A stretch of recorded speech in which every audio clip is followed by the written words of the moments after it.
Bugün Azərbaycanda ilaxır çərşənbədir. Bir çox ölkələrdə bu Novruz bayramı bu günlərdə bizimlə birlikdə qeyd olunur. Bugün bütün rayonlarda, bütün qəsəbələrdə, bütün kəndlərdə, hər evdə tonqallar yandırılacaq. Hər kəs bu tonqalların üstündən atlanaraq ağırlığım, uğurluğum burada qalsın deyərək gələcəyə arzularını və niyyətlərini edəcəklər.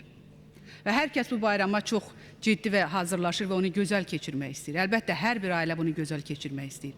Amma Ağdamın Orta Qərvənd kəndində bir ailə var ki, Şirinlar xanımın ailəsi.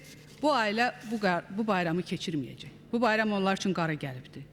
Çünki 8 mart günündə Azərbaycan qadınına erməni təcavüzkarları, erməni ordusunun mənfur niyyətli nümayəndələri ona belə bir dırnaqarası hədiyyə etmişlər və onun gözünün qarası olan Farizi həyatdan məhrum etmişlər. Çətindir bu barədə danışmaq, amma danışmaq lazımdır.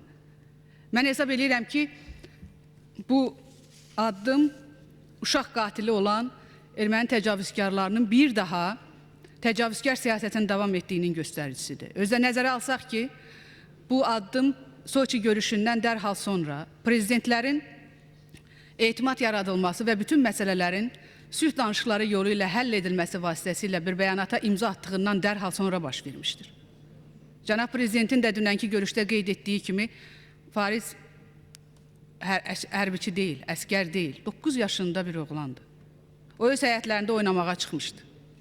O Novruz bayramına hazırlaşırdı.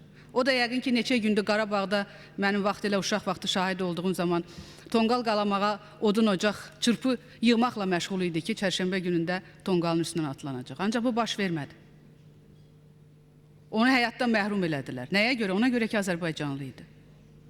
Və mən bugün ATƏT-in fəaliyyətdə olan sədrinin Azərbaycanda olmasından istifadə edərək, bugün ATƏT-in həmsədri olan ölkələrin nümayəndələrinin Azərbaycanda olmasından istifadə edərək, onlara müraciət etmək istəyirəm. Nə qədər uşaq qatili olan Ermənistana və onun rəhbərlərinə diplomatik təbəssüm göstərəcəksiniz? Nə qədər layal münasibət bəsləyəcəksiniz bu kimi təcavüzkar hərəkətlərə? Nə vaxt öz sözünüzü deyəcəksiniz?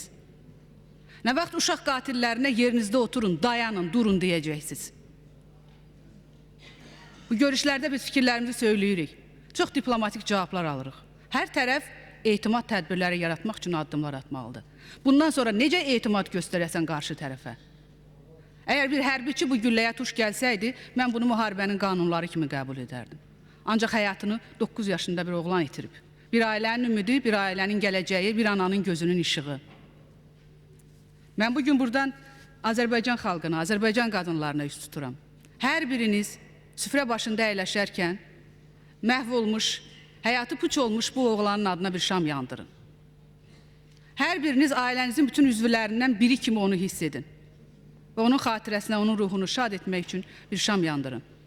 Qoy hər bir ocaqda yanan bu şamın alovu, hər bir Azərbaycan gəncinin qəlbində nifrət alovuna çevrilsin. Hər bir Azərbaycan ordusunda xidmət eləyən Azərbaycan gəncinin qəlbində bir qisas hissini alovlandırsın. Və mən bugün bu tribunadan Ermənistanın prezidenti Sarkisyana və onun xanımına müraciət edirəm. Öz xalqınızı, öz millətinizi, öz gəncliyinizi uşaq qatili olmaqdan çəkindirin. Kifayətdir, bəsdir.